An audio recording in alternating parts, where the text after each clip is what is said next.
Caramel. Caramel.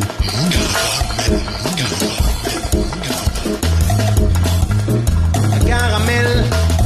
Mou. Caramel. Caramel. Mou.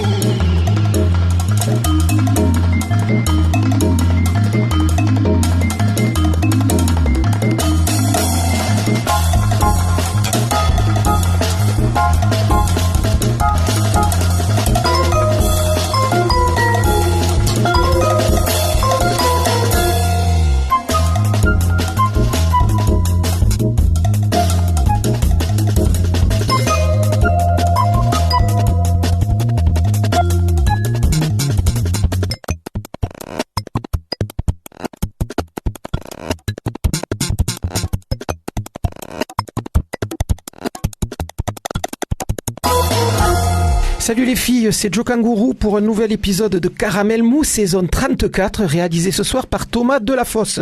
On parle aujourd'hui de Sidi Larsen et on fête leurs 25 ans d'existence. Et avec nous pour parler de ces 25 ans d'aventure musicale, David Didou Cancel et Benjamin Weiber-Bury. Donc de Sidi Larsen, à noter que Sidi Larsen joue ce soir à 21h au Doc à Cahors et que le 22 octobre, ils seront au Bikini à Toulouse pour fêter donc ces 25 ans d'existence. Mais on commence tout de suite par la première galette de l'émission. Un album qui va me donner l'occasion de vous donner des nouvelles de François Cambuza. Je sais que François Cambuza, ça ne dit rien à personne. Et pourtant, aventurier de la musique, espèce de Corto Maltese du son, ouvert à toutes les influences, bassiste, saxophoniste. À l'âge de 17 ans, la légende veut qu'il ait joué avec Dizzy Gillespie au Blue Note de New York, mais aussi guitariste, chanteur, joueur de machine, un temps journaliste indépendant pour plusieurs médias. François Cambuza, originaire de l'Est de la France, installé dans le sud de l'Italie depuis belle lurette, après avoir vécu à Berlin, à Londres, à Rome, à Perpignan, où il plongea dans le flamenco, également à Gênes, fait feu de tout bois. Formé à la musique par le jazz, découvrant le rock à New York, montant des répertoires déclinant musique contemporaine et sauvagerie arnaco-punk, il est connu en France pour avoir longtemps tourné avec les Enfants Rouges, devenus ensuite l'Enfance Rouge. Il joue où le vent le mène, de galeries de peinture en squat, en club et un peu partout sur la planète. Sa tournée actuelle compte pas moins de 50 dates qui va du Danemark en passant par l'Allemagne, la Suisse et qui se termine pendant tout le mois de novembre en Espagne et au Portugal. À la recherche de de nouvelles expériences, il y a 10 ans, en 2013, posé ses valises au bord du désert du Taklamakan en Chine pour composer de la musique avec des musiciens locaux au sein du Trans-Sahélian Transmission. Plusieurs enregistrements et un film sont nés de cette expérience assez hallucinante. Son groupe actuel, Putan Club, avec lequel il tourne actuellement, est un duo très électrique, très bruyant et comme il le définit lui-même, n'appartenant à aucune église, ni rock, ni techno, ni jazz, ni avant-gardiste, mais revendiquant le droit d'être tout cela et plus encore. Un duo qu'il forme avec la bassiste italienne Gianna Greco, dont la dernière production, Fille de mai, est un album plutôt incandescent et plutôt rageur. On en écoute tout de suite un extrait, Putan Club, l'actuelle formation de François Cambuza. Sans la mort, c'est Caramel Mou et c'est tant mieux.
Caramel mou.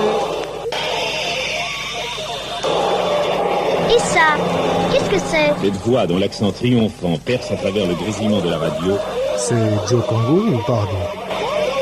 On vient d'écouter donc Sans la mort de Putain Club, l'actuel groupe de François Cambuza, David Cancel, Benjamin Bury.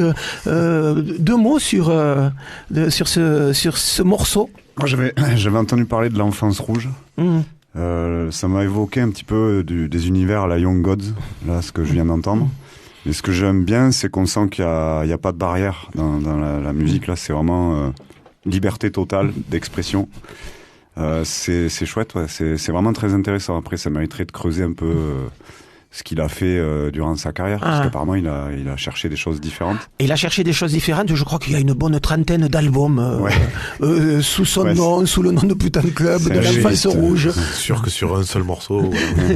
Ouais, j'ai entendu il y a des influences qui peuvent faire penser un peu à certains rock alternatifs un peu de l'époque, et du Killing Joke, des choses comme ça. Ouais, Killing Joke aussi. Ouais. C'est super intéressant. Ouais. Voilà, donc ça c'est un album et un groupe que je conseille. Faut vraiment les suivre. Allez sur le net, vous tapez Putain Club et puis vous avez toute la discographie des deux membres de ce groupe. Donc François Cambuza, mais aussi la bassiste Gianna Greco, qui elle aussi a fait pas mal de choses et qui est une jeune bassiste. Si Cambuza doit avoir la soixantaine maintenant, la bassiste a pas 30 ans, je pense. Voilà, donc c'est des choses à suivre et dans des univers très différents. Et là, on va partir dans un univers qui peut-être est pas si éloigné de ceux qu'on vient d'écouter à l'instant, avec donc les 25 ans de Sidi Larsen, groupe fondé dans l'Ariège par David Cancel, dit Didou, le chanteur du groupe, et Benjamin Bury, dit Viber, à la guitare. Chant guitare. Chant guitare. Dites-moi quand même, le rock, ça a une sacrée tendance, et le métal, ça a une sacrée tendance à la conservation quand même. 25 ans de carrière, toujours le regard affûté, ça conserve bien. Et on dirait. C'est bien. Oui. Ouais, persévérance et fidélité. Je pense qu'il y a une fidélité particulière dans le public métal. C'est surtout ça qui fait la durée. Ça construit des carrières dans la durée, par-delà les modes et les tendances, souvent. Il y a une vraie histoire qui s'installe entre l'artiste et le public. Et ça, c'est ce que vous vivez, vous ressentez pour j'allais dire, la carrière de Sidi Larsen? Oui, carrière, c'est bien grand mot. Enfin, quand même, quand on passe 25 ans sur scène... il faut assumer. Faut assumer. C'est pas simplement un petit passage pour la fête de la musique, pour dire bonjour aux parents. Il y avait pas de plan, en tout cas, et il y a eu des moments où, effectivement, on a mis un pied devant l'autre, une pierre après l'autre, et puis, ça construit ça. Ensemble, on a vieilli ensemble avec notre public, et puis les nouvelles générations arrivent. On fait découvrir aux plus jeunes des anciens albums, et puis la nouveauté aussi, et avec ceux qui nous suivent. Donc voilà, ils acceptent l'évolution. L'important, c'est quand même effectivement d'évoluer et pas de devenir des vieux ringards qui font... Oui, ou pas une caricature de soi-même. Voilà. On évolue toujours, en constante évolution. On en parlera avec un peu les tentatives et les essais de son, les expérimentations que vous avez pu faire au fil des albums et au fil des concerts, notamment avec l'arrivée de l'électro qui n'était pas présente sur vos premières prestations. Mais on va peut-être revenir par le début. Je le disais, un groupe qui s'est monté dans l'Ariège. C'est quoi? C'est à l'origine un groupe de copains, un groupe de lycée? Ouais, c'est vraiment ça. C'est des potes de lycée. Viber était au lycée de Foix, moi j'étais au lycée de Pamiers. On a chacun ramené un pote, ça faisait 4. Et puis après, il y a mon frère qui est arrivé pour la batterie. Et hop, ça y est, on avait un groupe. Et plein de rêves, mais à aucun moment on avait un plan, comme dit Viber. C'était au jour le jour au départ, et puis c'est devenu. Ouais, c'est ça. C'était, on se fait plaisir en jouant de la musique saturée parce qu'on aimait tous les guitares et surtout le rock, métal, anglo-saxon, le heavy, le machin, tout ça, et Le punk aussi. voilà, et on s'est dit, essayons de jouer ensemble, et le style est venu comme ça, en fait. Personne n'a imposé un style. Ouais. C'est le style qui s'est imposé à nous, en jouant ensemble. La somme de nous 5 à l'époque. C'est ça.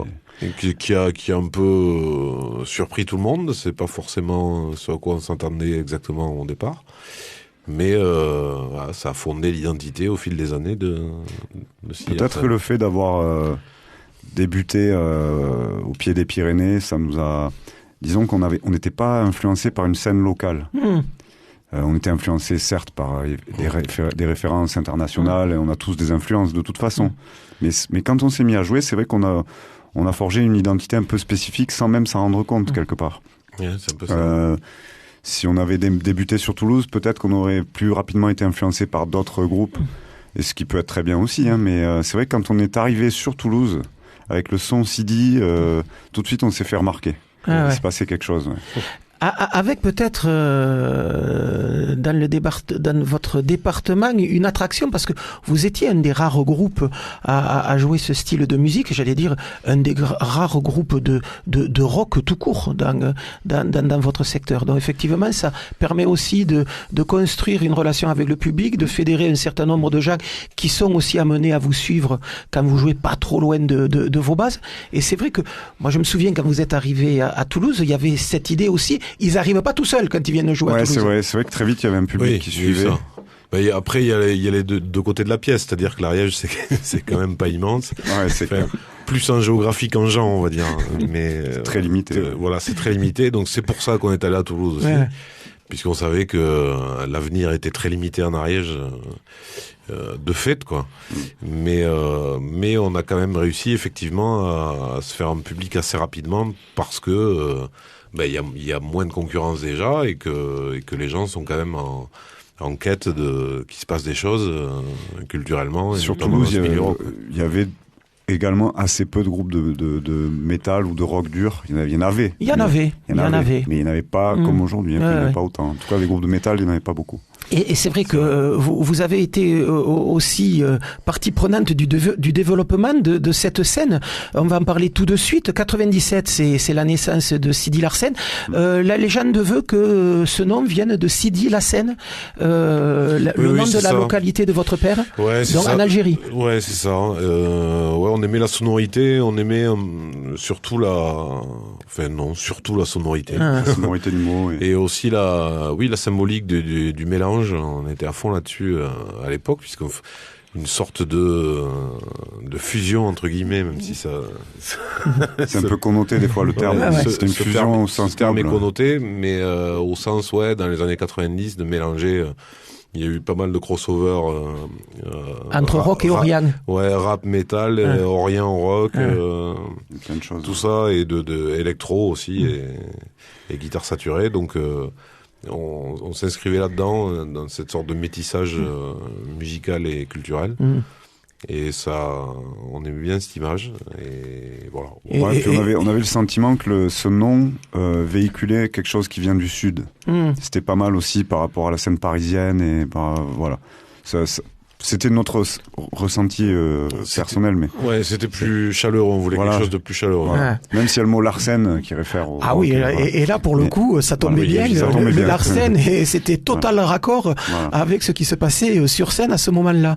Donc 97 la naissance de votre groupe, 2000 vous arrivez à Toulouse et assez vite vous allez monter un collectif avec d'autres groupes métal de Toulouse, dont les deux autres c'était Psycup et puis Delicatessen, un collectif qui va s'appeler Antistatique, et ça va quand même être un moment assez important, d'abord pour la scène métal toulousaine, mais pour la scène toulousaine tout court. C'est quasiment une des premières fois que le rock se fédère en collectif. Il y avait eu déjà le CUF à Toulouse 5-6 ans avant pour le jazz, qui avait un peu fédéré une trentaine de musiciens et des projets, et qui partaient comme ça à à la conquête des bars, des salles dans tout le sud de la France avec un projet commun. Antistatique, ça a été ça. Vous y avez rajouté du flying, vous y avez rajouté de la diffusion de concerts. Et c'est vrai que c'était tout ça, Antistatique. C'était une façon d'aller chercher des concerts pour tout le monde en France, mais de faire venir aussi des artistes de l'extérieur. Racontez-nous un peu la naissance d'Antistatique, dont je disais Psy-Cup, qui est en train de recommencer à faire de la musique après une espèce de trou un peu abyssal là, et puis Delicatessen qui n'existe plus en tant que groupe. Je rappellerai simplement que le bassiste de ce groupe, c'était quelqu'un à l'époque qu'on pouvait entendre dans un autre groupe estampillé là, lui plutôt jazz métis. C'était Monco Maroc, c'était Sylvain Fournier, le bassiste de Monco Maroc à cette époque. Racontez-nous un peu la naissance d'Antistatique. Antistatique, c'est un peu à l'image c'est un peu dans la prolongation de ce qu'on racontait sur le côté. On était des lycéens, on se lance dans le rock comme ça, avec naïveté quelque part. Et le collectif, c'était ça. On rencontre des gens qui eux-mêmes sont un peu en train de galérer et ont envie de faire du métal ou du rock. Et on s'assemble naturellement, on se dit mais on va s'entraider, on va faire parler de nous. Oui, c'est ce truc de tribu un peu copain pour la vie là. Quand t'es ado, tu te dis waouh, ça serait quand même vraiment excellent qu'on arrive à concrétiser ça, où c'est genre une fête de la joie permanente quoi. On dit on va faire les concerts, on va faire ci, on va faire ça, et on avait les mêmes manques les uns les autres, c'est-à-dire pas de boîte de tourne, pas de management, pas de maison de disques, pas de management, et il fallait pour faire parler de nous, il fallait afficher, voilà. Donc vous avez tout construit. On s'est retrouvés sur ces mêmes envies-là, et on avait l'énergie on avait même fait un fanzine à l'époque, on a fait plein de trucs. C'est ça, on a même essayé, une émission radio pendant une certaine période. Peu de radio. Sur quelle radio? C'était Radio Montpaïs. Ah ouais. Non, Radio Occitanie. Occitanie, pardon. Occitanie, ouais. Et c'est vrai qu'il y avait cet élan naïf, mais qui en fait a porté ses fruits, effectivement. Ça a dynamisé la scène et les groupes concernés. Ça nous a vraiment tiré vers le haut, quand même. Ça nous a ouvert à l'autre, ça nous a ouvert des portes, des contacts. Ça a été très, très moteur. Après, chaque artiste a eu sa carrière, chacun a pris des directions plus ou moins différentes. Mais n'empêche qu'il y avait toujours un Antistatique derrière qui chapeautait un peu tout ça et qui œuvrait pour tous les groupes qui faisaient partie de ce collectif. Et c'est vrai que quand je disais que ça avait dynamisé un peu la scène toulousaine dans ces années 2000, ça donnait des idées à plein d'autres groupes qui se sont montés et qui se sont montés en structure. Et il y a des structures aujourd'hui qui fonctionnent très bien, comme Noiser, donc en métal, Noiser, mais aussi actuellement en électro, il y a 4 ou 5 collectifs toulousains qui produisent plein de choses, en hip-hop aussi. Enfin, c'est vrai que à partir de là, il y a eu cette tendance à vouloir se réunir en collectif. Il y avait quoi aussi dans cette idée, l'idée de c'est à plusieurs qu'on a de la force et qu'on va avancer. Oui, il y avait clairement ça. Oui, bien sûr, évidemment. Et faire bouger. Faire bouger, et intéresser, puis ça crée une émulation. Parce que quand quelqu'un trouve quelque chose, un moyen de faire plus efficace, etc., tout le monde se dit mais tiens, emboîtons le pas. Et c'était ça bouillonnait quoi d'énergie, c'était créatif. Et après que ça donne des idées à d'autres, c'est même le plus important en fait. C'est vrai que ça a permis des échanges, comme tu l'as cité tout à l'heure. On a fait ça aussi. On a fait venir des artistes qui eux-mêmes avaient monté des collectifs sur Clermont-Ferrand, sur Paris, sur la Bretagne. Ça nous a permis de sortir de la région aussi. Donc ça c'était un premier pied. Au départ c'est compliqué. Pour quitter la région. Donc, c'est vrai que pour rester sur Toulouse, on parlait tout à l'heure du public métal que vous définissiez comme très fidèle au groupe et au style de musique. C'est vrai qu'à Toulouse, là, ces deux dernières années, c'est sans doute les concerts qui font le plus le plein.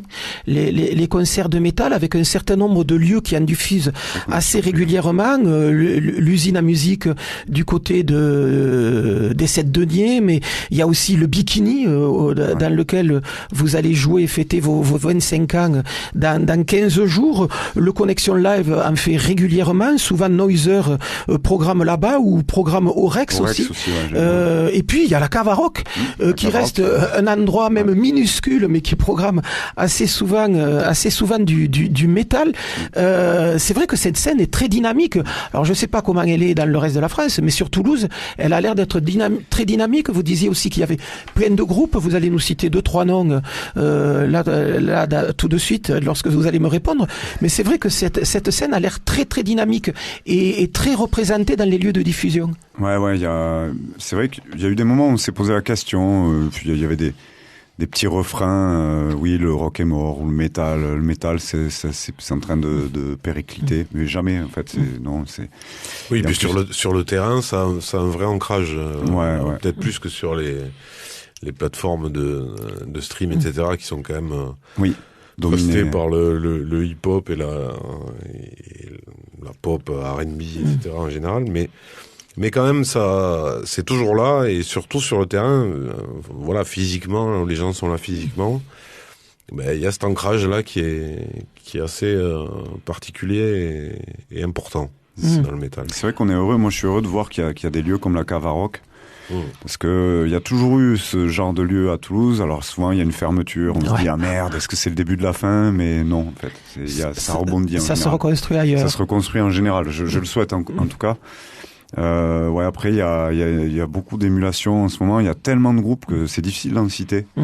Mais nous il y a un groupe qu'on apprécie beaucoup là, un groupe féminin qui s'appelle Madame, c'est du rock assez vénère. C'est des Tarbaises qui arrivent à Toulouse, mais elles sont installées à Toulouse maintenant. Enfin, en tout cas la chanteuse est sur Toulouse et d'ailleurs on a fait un shooting photo avec elle parce qu'elle est aussi photographe et j'en profite pour faire le petit clin d'œil.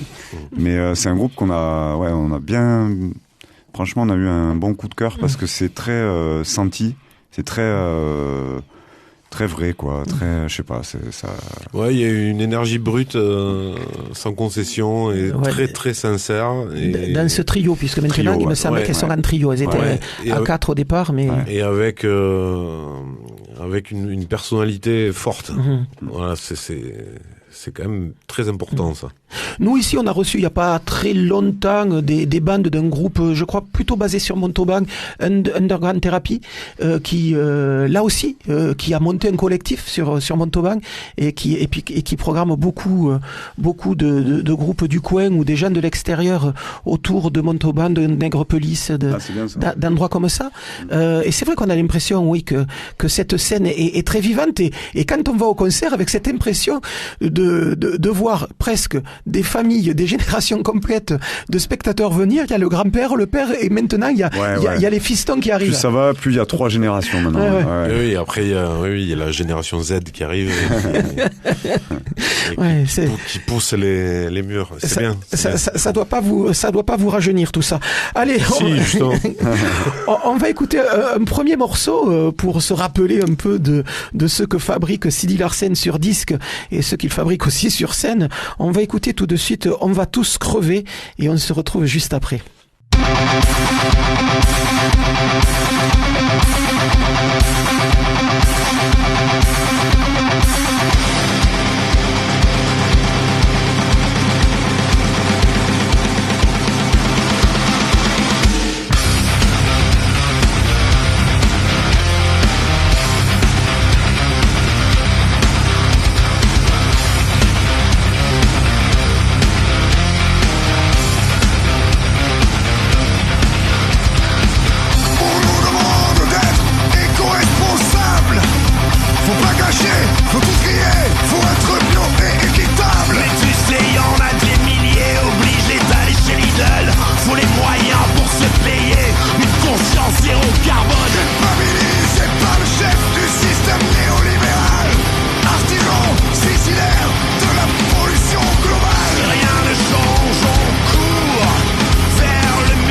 je t'assure.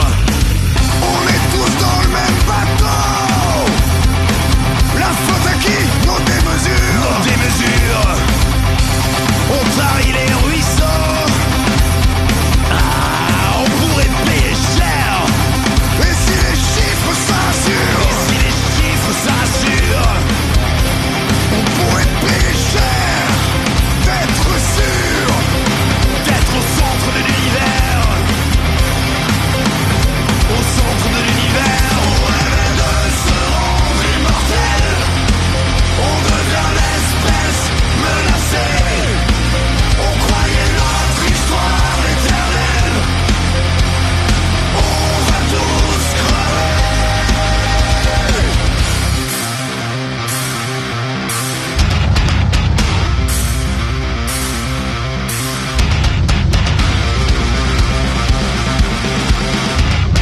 On va tous crever.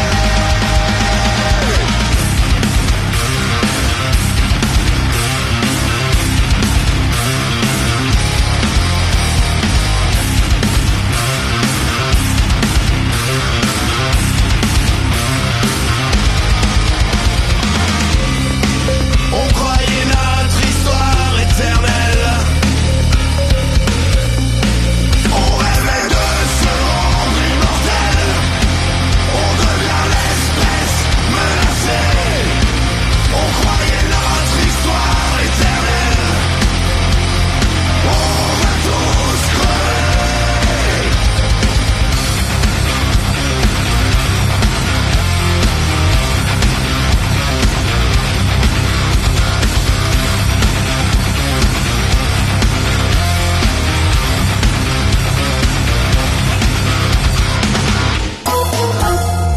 Voilà, on va tous crever, c'est plutôt brut de décoffrage, tiré d'un album, On va tous crever, sorti en 2019, donc juste avant le Covid.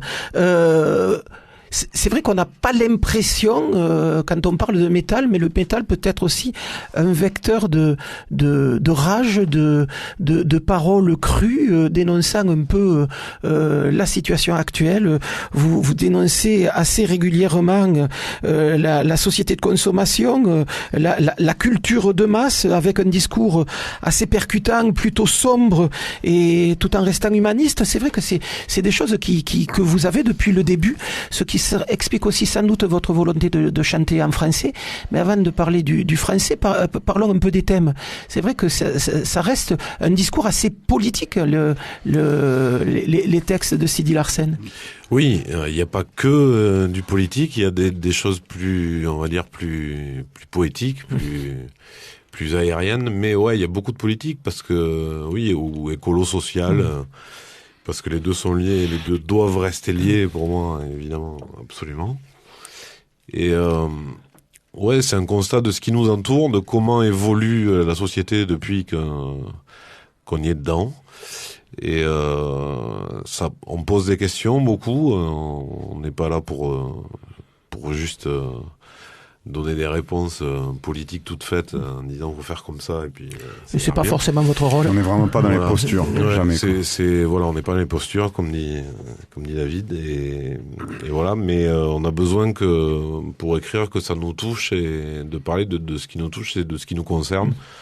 On va moins se partir sur des thèmes qui sont très loin de nous, on saurait pas trop de quoi on parle. Voilà, là, je pense que Sidi, notre voix, notre personnalité, voilà. Et c'est ça qui nous nourrit et qui nous questionne.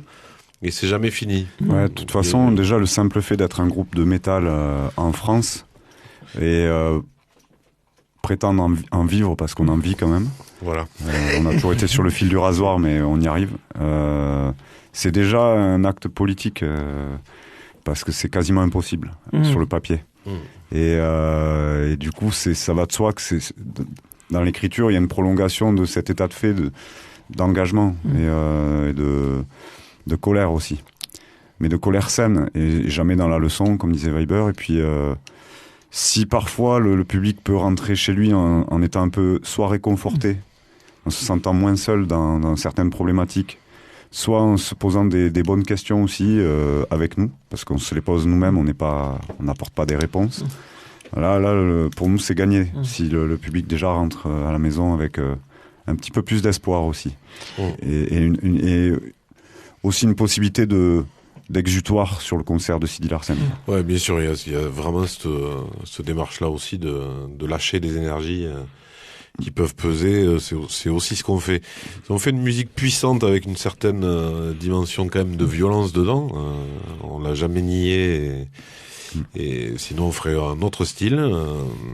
Donc voilà, c'est nourri par ça, évidemment.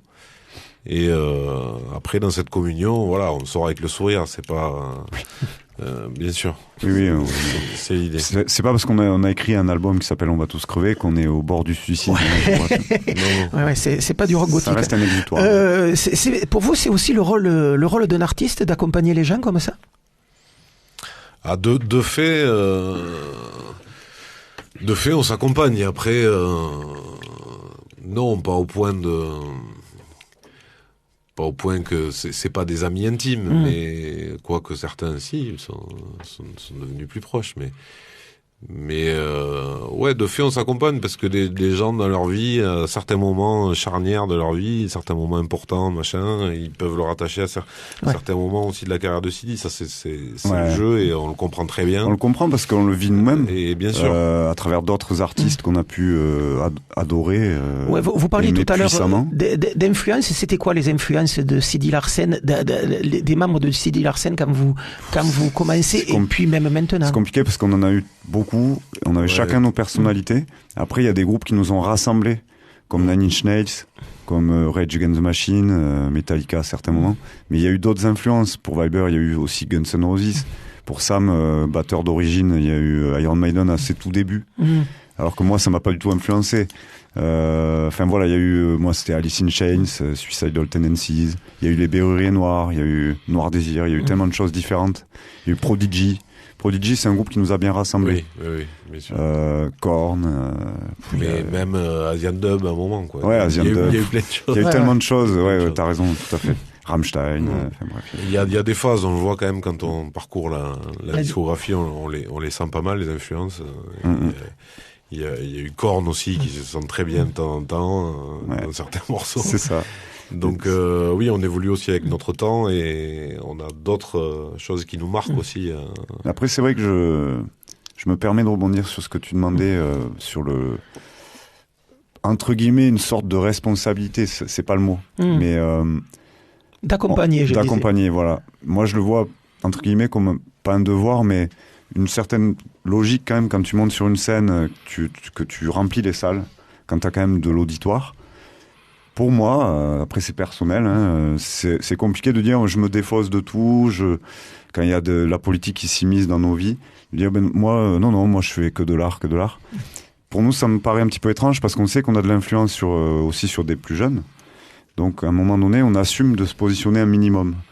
Sans donner de leçons, mais on assume et on sait qu'on a quand même un rôle, surtout auprès des plus jeunes, puisque nous-mêmes on a été ados et on a vu le poids que pouvait avoir, enfin l'impact que pouvaient avoir certains artistes sur nous-mêmes. On se dit attends, on peut pas se déresponsabiliser de tout, on peut pas en avoir rien à foutre. Oui, il y a vraiment un truc qui est très important, je pense, c'est de savoir d'où on parle et d'où les gens parlent, et ça vaut pour la politique, etc. Voilà, nous on essaie d'être clair avec ça et de dire on est là et c'est là d'où on parle, parce que sinon c'est flou et ça peut faire l'effet inverse. Voilà, rien d'incroyable à dire. Bon voilà, on pense ça, notre position est celle-là et c'est pas parce qu'on le dit un jour que 15 ans après, c'est exactement la même. C'est pas obligé. Ça aussi. Voilà. Oui, ça aussi. Et c'est vrai que je parlais tout à l'heure avec Antistatique d'une démarche politique. C'est vrai qu'il y avait cette idée du collectif dans une époque où il faut quand même le rappeler.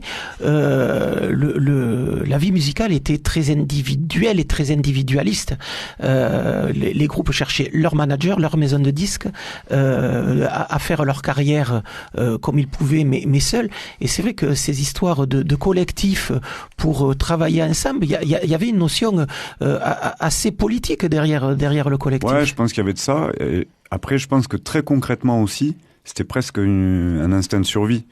Parce que notre scène, honnêtement, médiatiquement parlant et même au niveau des structures pro, que ce soit les maisons de disques, les tourneurs, le métal n'intéressait personne en France. Ça tournait complètement en rond. Donc il y avait peut-être une rage supplémentaire à ce moment-là précisément. Mais après, oui, il y avait dans les individus qui se sont rencontrés, il y avait quand même une dimension politique, effectivement. Pour rebondir sur les choses qu'on disait juste après l'écoute du premier morceau autour des textes, vous avez décidé de chanter quasiment en français. Je pense pas qu'il y ait 5 morceaux dans votre discographie qui soient chantés en anglais. C'était un choix vraiment délibéré dès le départ, ça? Oui. Très tôt, voilà. Très tôt. Oui, bonne réponse. C'est vrai que sur les premières maquettes, il y avait de l'anglais, plus. C'était, je dirais, presque moite-moite au tout début, mais c'était sur une maquette ou deux à l'arrache. Ouais. C'était quand on se cherchait. Mais très tôt, avec Benjamin, on s'est mis d'accord sur l'envie d'écrire en français. Et on savait que c'était plus difficile, on l'a senti dès le début. Hein. Voilà. C'est plus compliqué parce que, comme j'ai l'habitude de le dire, faut faire à la fois sens et son. On peut pas faire que le sens, sinon c'est du français, c'est moins facile, moins musical que l'anglais. Et en même temps, faut pas dire n'importe quoi, sinon sinon, vaut mieux le chanter en anglais. Voilà. En anglais, tu peux camoufler un peu. Sinon, c'est dommage. La faiblesse d'écriture, des fois, c'est bon, ça passe. Voilà. Donc on s'est dit, oui, c'est possible. Certains groupes, même très revendicatifs, même certains artistes, ont pu le faire en français. Pourquoi pas nous? Et c'est vrai que chanter en français sur des guitares saturées, personne nous a trop enjoint à aller sur ce chemin. C'est le moins qu'on puisse dire. Voilà. S'il y a un complexe encore en France. Ouais, on vous a même dit non, faut pas y aller. En tout cas, si tu veux t'exporter, non, il faut copier les anglo-saxons. En France, on veut copier, je sais pas pourquoi. Sûr. D'autant plus en venant du sud avec un accent terrible. Un peu d'accent. Terrible, non, très, très bien. Non, je peux c'est vrai que nous on est plus de l'école de dire on assume, on aime beaucoup le parcours de Rammstein qui a imposé son identité. Ouais. Et qui a fait fi ce déluge sonore. Voilà, et qui a fait fi de tout ce qui leur a été, toutes les injonctions qu'ils ont eues au niveau de leur carrière pour percer aux États-Unis. Oui, et surtout chanter pas en allemand.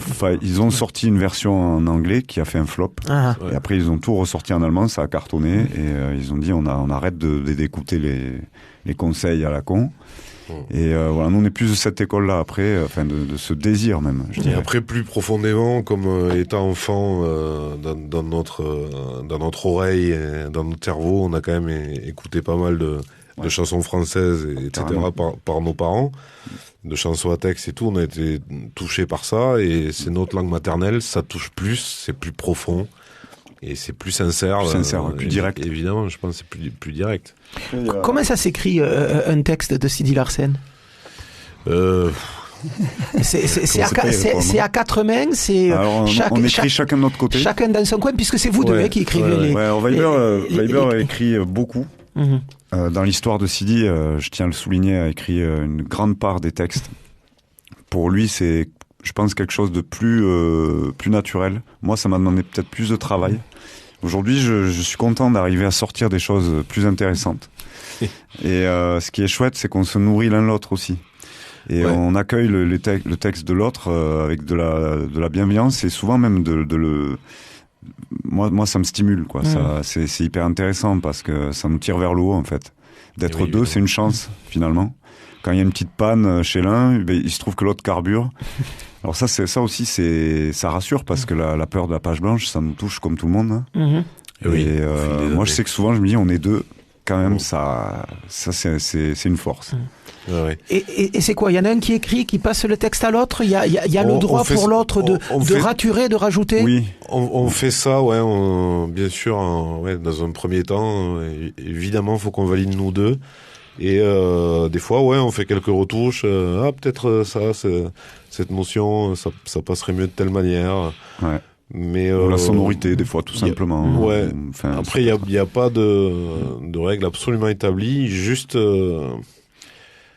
non, en fait, oui, il n'y a pas de règles établies. Ouais, c'est-à-dire qu'il peut y avoir des textes qui préexistants par rapport au morceau, avec des trucs vraiment.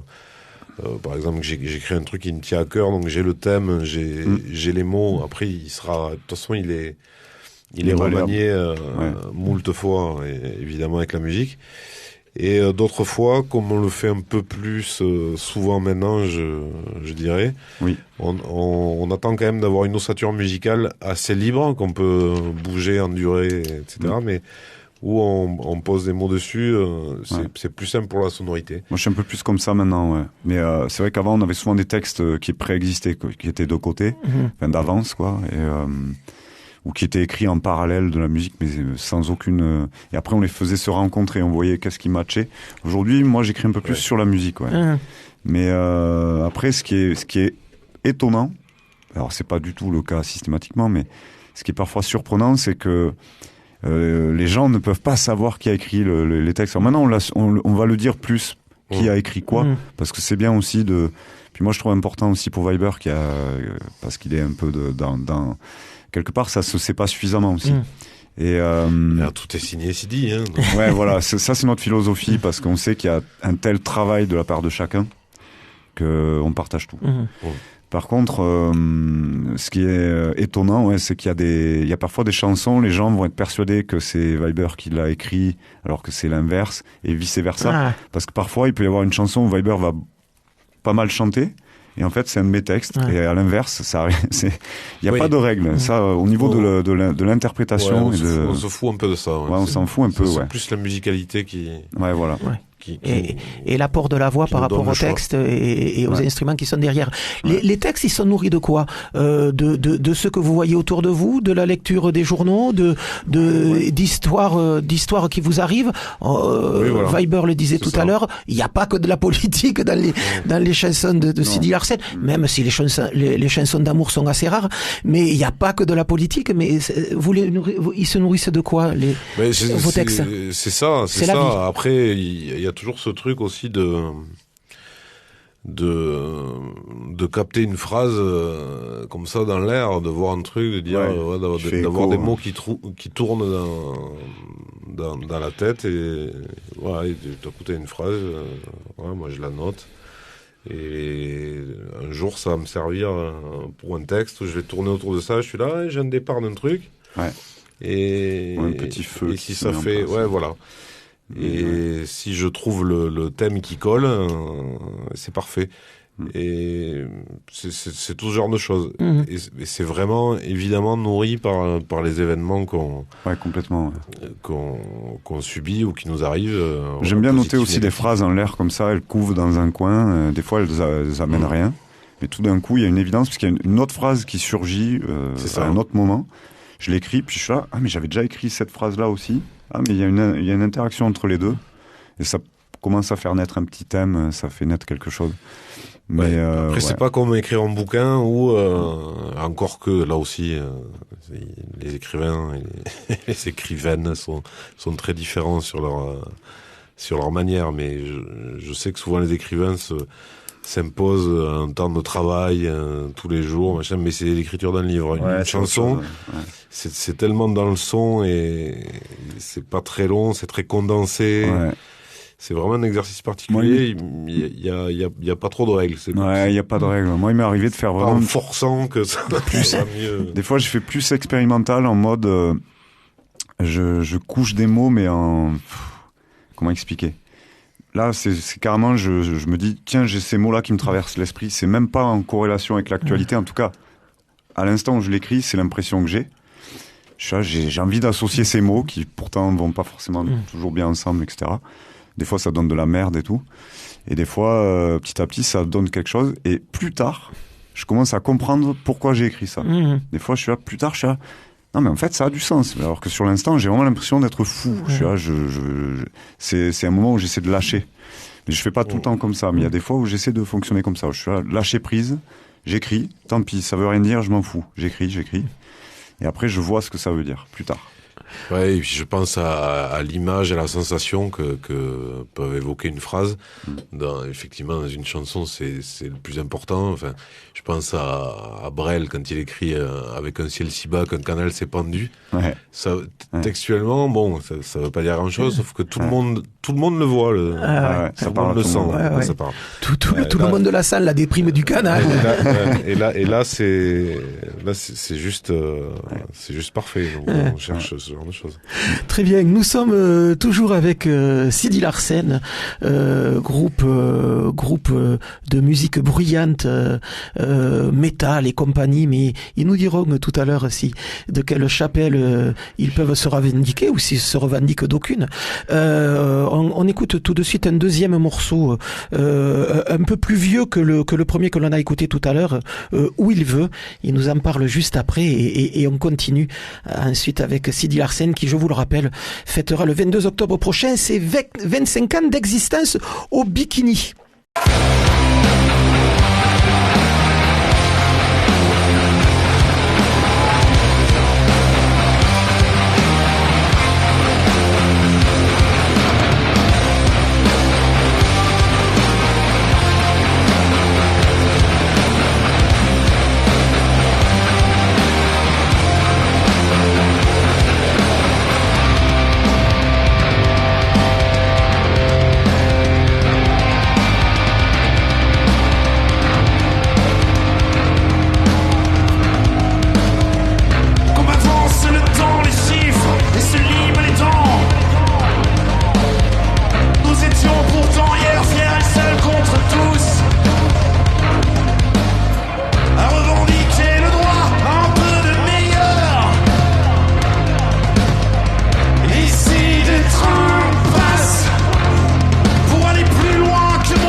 venons d'écouter Où il veut, Sidi Larsen. C'était sur quel album ce morceau-là? L'album Une nuit pour 7 jours qui est sorti en 2008. Voilà, donc ça doit être le 3e album. Exactement. C'est ça. Le 3e album de Sidi Larsen. Deux mots sur ce morceau qui, effectivement, on le disait hors micro, est conforme à ce dont il s'agit dans cet entretien depuis une trentaine de minutes, le temps qui passe.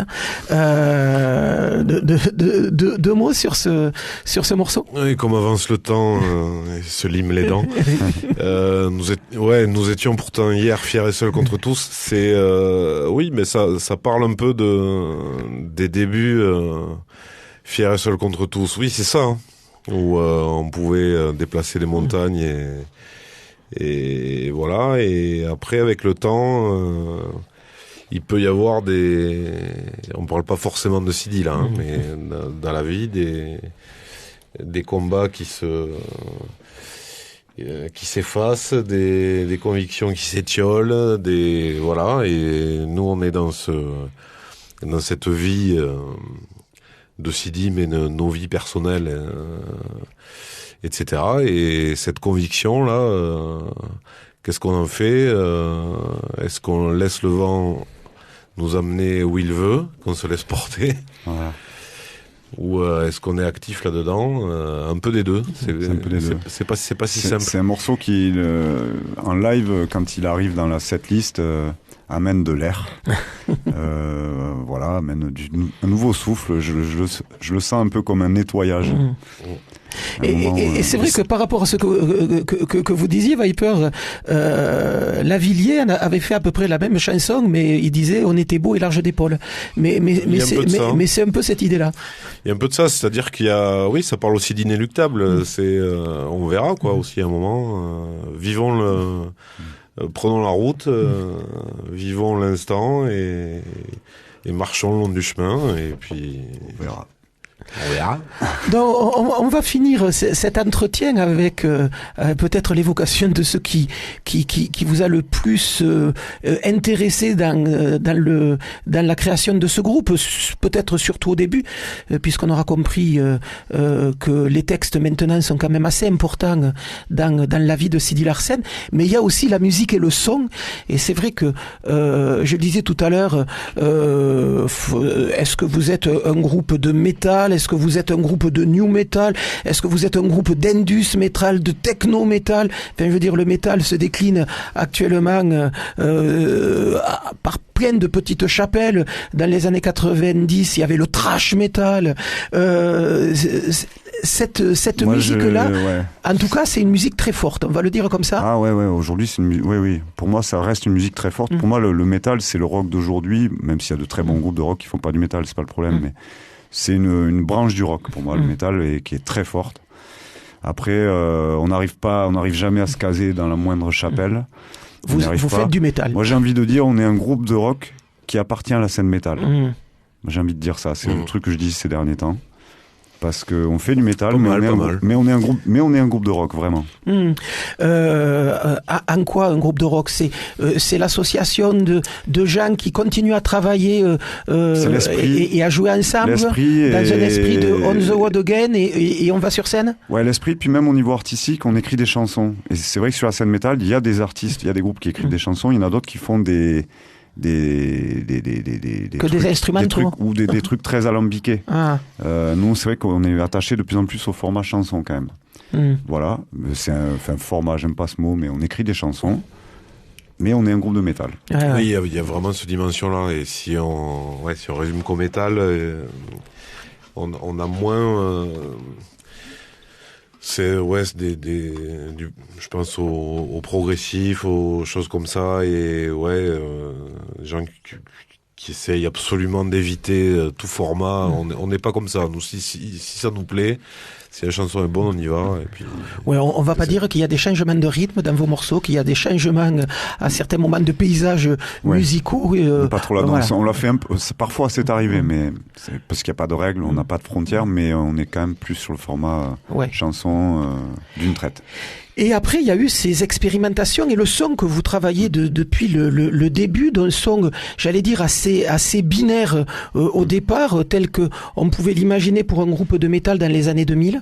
Et puis petit à petit, on a vu arriver. Donc, il y a eu cette phase aussi de fusion dont vous parliez tout à l'heure, Viber, avec des sons qui venaient du sud, des sons qui venaient d'Orient, du Maghreb. C'est ça aussi, Quand vous parlez d'Asian Dub comme à un moment donné un groupe qui vous a un peu intéressé, je suppose que c'est aussi cette période-là où vous avez intégré des sons qui venaient un peu de l'autre côté de la Méditerranée, mais il y a eu aussi l'électro, vous parliez de Prodigy tout à l'heure, je pense aussi que c'est à partir de là que ça vous a peut-être donné des idées ou que c'était concomitant, mais c'est vrai qu'il y a eu toute cette expérimentation, des combinaisons aussi entre instruments.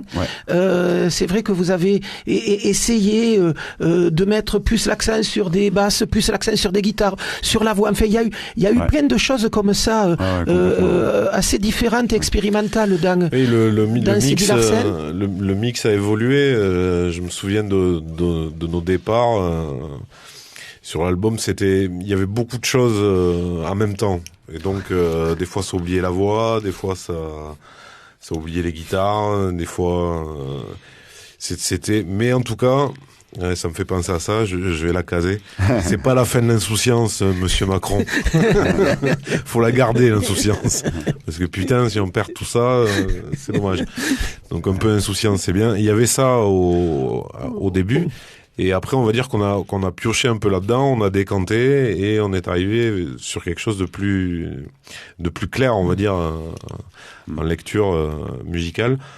Et le son a évolué aussi, effectivement, sur notamment On va tous crever. Le son est devenu, on va dire, un peu plus formaté métal dans la saturation et la couleur.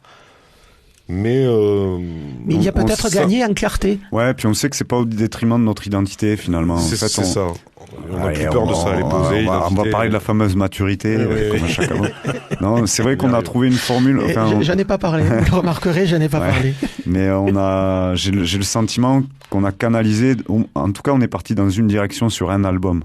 Et voilà, on va peut-être d'ailleurs le prochain, on a envie de prolonger quand même cette énergie-là.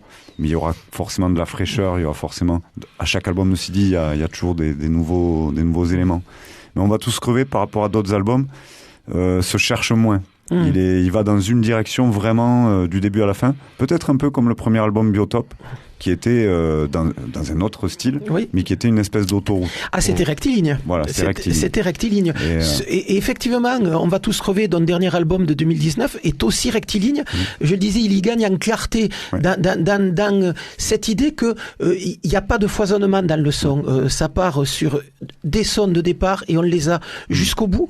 Entre les deux, il y a eu plein d'expériences, plein d'ajouts, je le disais tout à l'heure, plein de sonorités.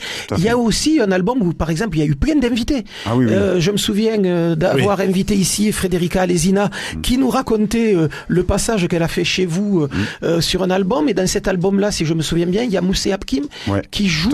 L'album d'avant, il y avait les Fabulous Troubadours qui sont venus jouer chez vous. Il y a eu aussi ces expériences avec des invités, mais le plus souvent des invités chanteurs. Ouais, c'est vrai. Oui. C'est vrai. Mais on avait besoin de ça et d'aussi capter comment faisaient les autres, de se nourrir de ça. Bon, avant tout, c'était très amical et tout ça, mais on va dire artistiquement, ça nous a nourris. C'est surprenant la façon dont certains travaillaient des fois. C'est vrai que j'ai l'impression que l'écriture et tout, pour les featuring, on a souvent fait appel à des chanteurs ou chanteuses. Parce que j'ai l'impression que, comme on utilise quand même pas mal de machines, de boucles, d'arrangements, etc., on n'a jamais eu le besoin ou l'envie de rajouter un instrument, puisque déjà on expérimente beaucoup en allant chercher des sonorités qu'on met Il y a après ça dans aussi. nos machines et du coup naturellement le featuring c'était plus sur la voix, ouais, naturellement. Et c'est vrai qu'on a l'impression, quand on écoute un peu votre discographie au long cours, là, finalement pas si importante que ça. Je crois qu'il y a que 7 albums en 25 ans. C'est quand même pas énorme. On a l'impression que vous posez les bases sur le premier album, que maintenant que vous avez posé les bases, vous allez choper des trucs ailleurs et vous faites plaisir et vous allez piocher, butiner là où à ce moment-là, ça vous plaît, et puis là, vous revenez sur une forme, j'allais dire, plus classique, plus originelle du projet du groupe. On est un groupe de métal, on fait du métal. Mais c'est vrai qu'on ressent ça même dans nos tripes. Hein. Et on joue fort. Même sur scène, moi je le ressens, hein, c'est quelque chose de... Je pense que pas mal pourrait dire comme nous, mais dans la compo, on a arrêté de faire certaines, entre guillemets, erreurs. C'est-à-dire de vouloir mettre trop de choses ensemble au même moment. C'est-à-dire on peut pas mettre les guitares à fond et les chants à fond en même temps. Et de l'électro à fond. Et en mettant des violons arabes derrière à fond. Donc c'est pas possible. On ménage un peu nos effets, on sait un peu mieux les agencer. Ça c'est le métier qui rentre à force. Et aussi on voit comment ça se comporte sur scène. Et on sait qu'il y a des choses qu'on a envie de jouer, envie d'incarner et de vivre sur scène et de partager qui fonctionnent, et d'autres moins. Ouais. Et on n'a plus trop envie c'est pas un manque d'ouverture, hein, non, d'ouverture ni de... Non, c'est plus se mettre en danger, ouais. Mais à un moment, on sait mieux ce qu'on a envie de sentir. Je pense qu'on sait mieux ce qu'on est, pourquoi on le fait aussi. Oui, voilà. Et il y a eu forcément, en 25 ans de route, t'as des moments où tu te poses des questions. Est-ce qu'on partirait pas plus vers ça, vers ci, selon les envies de chacun aussi. Et t'as besoin de flirter avec certaines limites, d'aller chercher. Et je pense qu'on a passé aussi des crises. Enfin, là, je parle un peu, je parle déjà en mon nom, mais je pense que tu l'as vécu aussi, Viber. On a passé la crise de la quarantaine et moi, il y a eu un moment, je me souviens, il y a un jour, je me suis dit, maintenant, j'assume, je fais le choix de continuer à faire du métal alors que j'ai plus de 40 ans. Et ça, c'était un grand questionnement. Est-ce que j'ai envie de continuer à faire du métal ou pas? Et la réponse a été oui. Et du coup, il y a comme une envie de réaffirmer cette identité qui est l'identité d'origine. C'est ça, d'autant plus appuyé à la sortie de la Covid avec les premières dates. Voilà, c'était est-ce que ça a du sens? Et oui, la réponse a été oui. Le sens est là. Tu viens voir Sidi, salut, c'est Sidi. Ouais. Voilà, donc vous l'aurez compris, c'est Sidi. Sidi était nos invités ce soir. Avant de se quitter, 2 mots sur ce concert du 22 octobre au Bikini, puisque vous ne serez pas tout seul sur scène.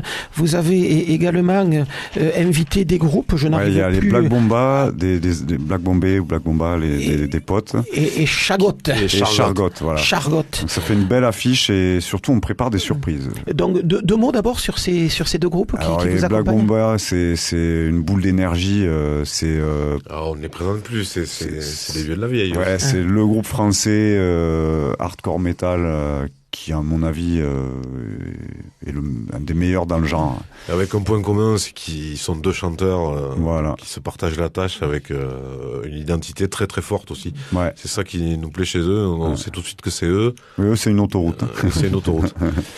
Et Chargot, plus Indus, beaucoup plus Indus, avec un peu pour le public toulousain, tout ça.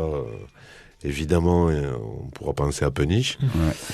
Et avec un univers graphique et visuel très fort. Avec un univers visuel très très très très fort, très étudié, très travaillé. Et une puissance scénique et un charisme qui fonctionne. Voilà, donc ça se passe le 22 octobre au Bikini, les 25 ans de Sidi Larsen, donc avec des surprises. Le Bikini qui reste quand même un des lieux où vous avez le plus joué. Ouais, c'est vrai que c'est symboliquement, pour nous c'était pas envisageable de faire les 25 ans ailleurs.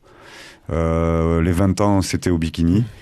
Les 30 ans, On verra. Si le groupe a grandi, peut-être qu'on visera autre chose. Mais voilà. Si le groupe a grandi, au bout de 30 ans, il serait temps, jeune gens, de grandir. Bon, enfin, c'est tout le mal qu'on vous souhaite de revenir dans cette émission dans 5 ans pour fêter les 30 ans.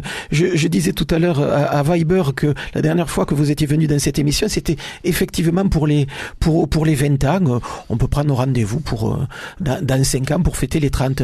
En tout cas, pour Sidi Larsen, ça sera les 25 ans pour le moment. Ça se passe le 22 octobre au Bikini. On va se quitter avec un autre morceau extrait de ce dernier album sorti en 2019. On va tous crever. C'est le nom de l'album. Là, on va écouter God's Got Guns. Le prochain album des Sidi Larsen, il est déjà prévu. Il est déjà en tête. Il y a déjà un studio qui a été réservé ou pas encore? Il y a des projets. Tout ça s'agence. Mais tout ça se met en place de manière très secrète. Ouais, d'accord. Donc pour le moment, il n'y a aucune piste qui soit enregistrée. Donc c'est pas avant 1 an et demi, 2 ans, quoi. On verra. Mais non, ce qu'on peut dire, c'est qu'on va continuer sur la tournée. On va tous crever encore en 2023, au moins jusqu'à la fin de l'été. Et puis après, on verra. Après, il y aura peut-être une pause pour enregistrer. Voilà. Pourtant, c'est ça, ouais, on enfonce le clou en 2023. Ouais, ça peut être un joli slogan d'annonce de concert. En tout cas, merci beaucoup d'être venu dans cette émission. On avait prévu de passer 20 minutes ensemble. Finalement, on aura fait toute l'émission. Et comme on dit ici, et c'est tant mieux. Merci beaucoup. Bon anniversaire et à très bientôt. Et merci à toi. C'était un plaisir.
Les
White America.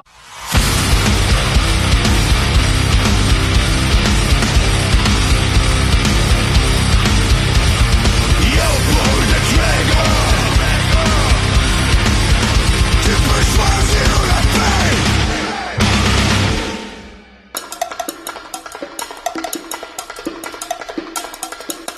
Caramel.